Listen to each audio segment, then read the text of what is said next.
teman-teman nih sedang di Semarang, saya sowan ibu ya. Tolong doakan ibu saya, semoga selalu sehat gitu. Orang tua saya tinggal ibu soalnya. Jadi saya tertarik sedikit sih tentang apa ya, tentang diskusi antara Kiai Bahdillah dengan Dr. Saleh Basari ya. Biarlah berdebat itu.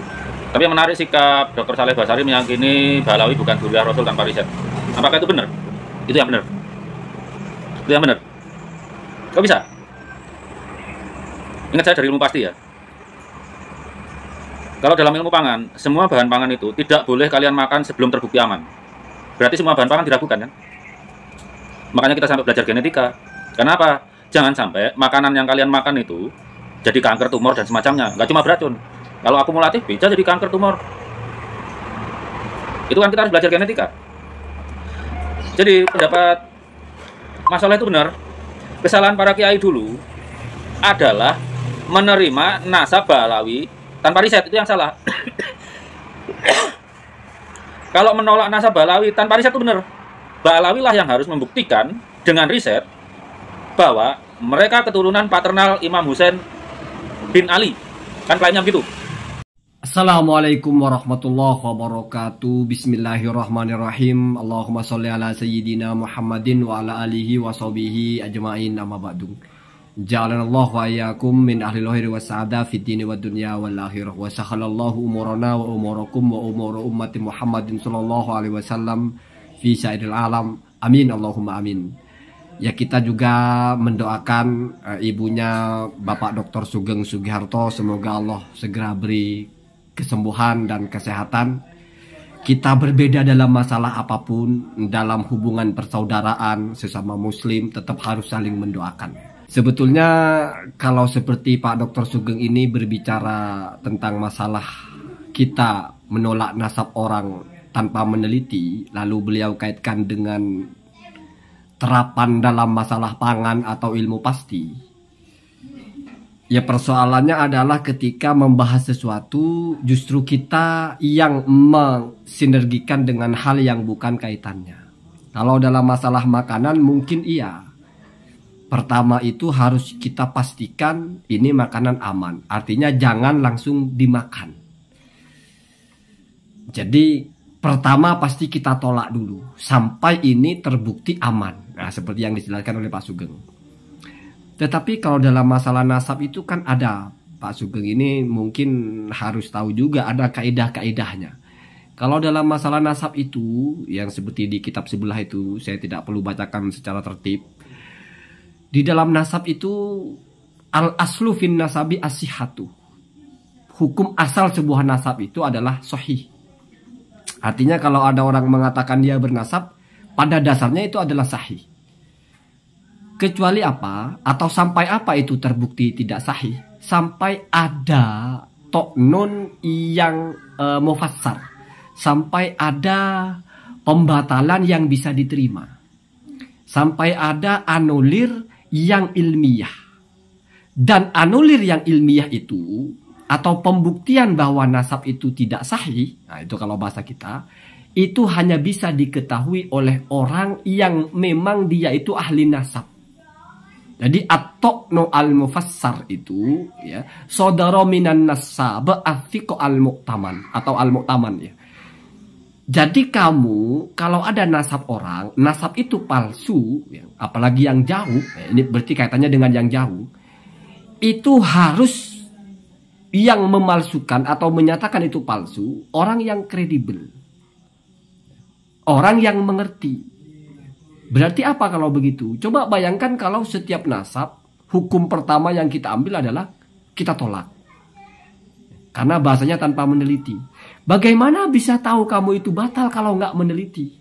Bahkan walaupun kamu meneliti, kalau kamu bukan seorang nasabah, kamu teliti dengan terka-terka sendiri, ya repot. Kalau untuk bapak dan anak mungkin gampang. Tapi ini kan sudah 1000 tahun. Gimana caranya? Ya, bahkan sudah 1400 tahun. Bagaimana cara meneliti itu? Maka kita ikuti ulama yang tahu masalah ini. Jangan lalu menyalahkan kiai-kiai yang dulu menerima ketika ada dari Balawi menyatakan mereka sayyid. Karena kiai-kiai itu tahu kaidahnya dalam nasab itu bagaimana. Apalagi misalnya ketika Mbah Hasyim Asy'ari itu langsung menulis saja dalam Konon Asasi itu qala Sayyid ya, Muhammad atau siapa itu As-Saqaf.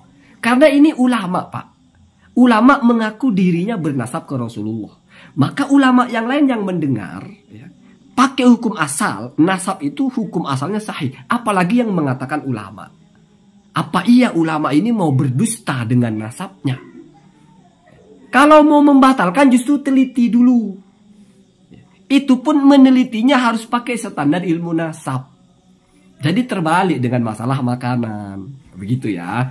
Lagi pula dalam masalah agama ini kita bayangkan misalnya di kampung orang diajari sholat. Terus dia mau neliti dulu, bener nggak ini hadisnya? Bener nggak ini ulamanya bilang begini? Bener nggak? Gimana mau neliti, Pak? Orang dia nggak ngerti apa-apa, maka butuhlah kepercayaan kepada siapa yang mengajari dia. Standar khobar, standar hadis itu, Pak. Bukan diteliti bener nggak Rasul mengucapkan itu, bukan.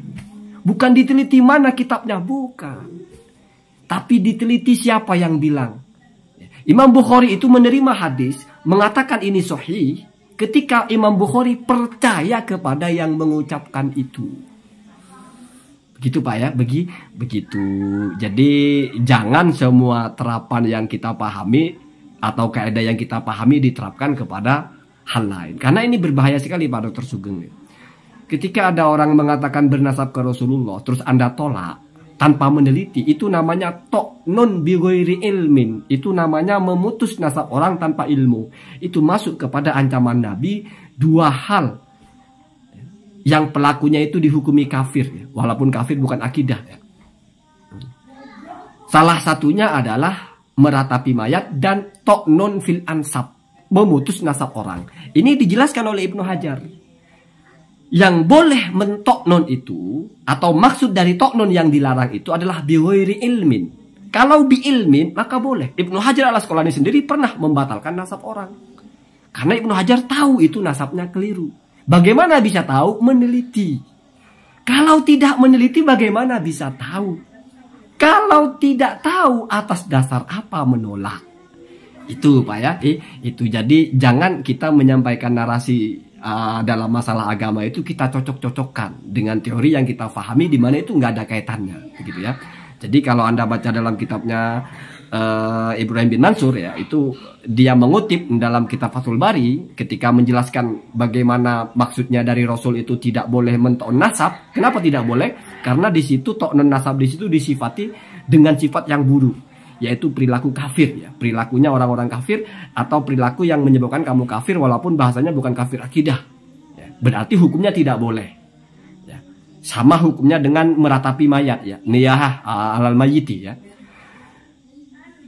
Baru menjadi boleh kalau dengan ilmu ya. Kalau tidak punya ilmu bagaimana? Nah, terus yang terakhir saya sampaikan juga dalam fatwanya Ibnu Hajar itu yang ini yang Al-Haytami ya, kalau tadi yang Al-Asqalani. Jadi ada orang yang nasabnya itu sabata syar'an. Sabata syar'an itu berarti secara syariat itu sudah sahih. Ya. Maka kita harus hormati dia. Berarti kita harus terima kalau sudah subut secara syariat. Ya. Kalau misalnya tidak subut secara syariat tapi orang itu masih mengaku, maka selama kita tidak tahu bahwa itu bohong, tidak boleh kita anggap itu bohong. Itu kaidahnya Pak. Ta'ayyana tawakkufu ala takdzibihi idza lam yata'ayyan kizbuhu. Selama tidak nampak jelas bagi kita orang ini bohong, maka kita harus tawakuf. Tidak boleh kita tuduh itu bohong. Kenapa begitu? Karena kalau kita menuduh mereka bohong, kita yang harus menyajikan buktinya. Kalau mereka yang mengaku syarif, mereka yang mengaku Habib misalnya mengklaim, mereka yang harus menyajikan buktinya. Kan urusan mereka yang mengaku. Kalau urusan kita, kalau kita menuduh, kita yang harus menyajikan buktinya bahwa mereka bohong. Begitu Pak ya, taklifnya ke kita sudah. Kenapa? Karena kita menuduh orang bohong. Saya kira menuduh orang pencuri, kita yang harus menyajikan buktinya. Bukan si pencuri membuktikan bukan pencuri, bukan. Kita harus menuduh menyajikan bukti kita kalau dia pembohong, atau kalau dia pencuri, atau kalau dia pembunuh. Begitu ya. Jadi itu konsep alal mudda'i al bayyinah. Kalau kita tuduh orang bohong berarti kita mudda'i, kita mengklaim, kita sampaikan tuduhan. Kenapa? Karena kalau kita menuduh tanpa bukti, itu kita melanggar. Ketika Anda menolak nasab orang, Anda menuduh orang itu bohong, Anda menuduh orang itu keliru, Anda menuduh nasabnya dia batal. Kita yang wajib membuktikan. Gimana kita mau membuktikan kalau kita nggak meneliti? Kalau kita ujuk-ujuk nolak, nah gitu ya. Itu saya sarikan di kitab sebelah itu. Ya kenapa tidak perlu saya bacakan detail, karena saya kira Dr. Sugeng itu bukan ini kajiannya gitu ya, bukan kitab kajiannya ya. Jadi saya sampaikan secara judul dan saya baca sekilas-sekilas saja. Allahumma hadina dasabil. Assalamualaikum warahmatullahi wabarakatuh.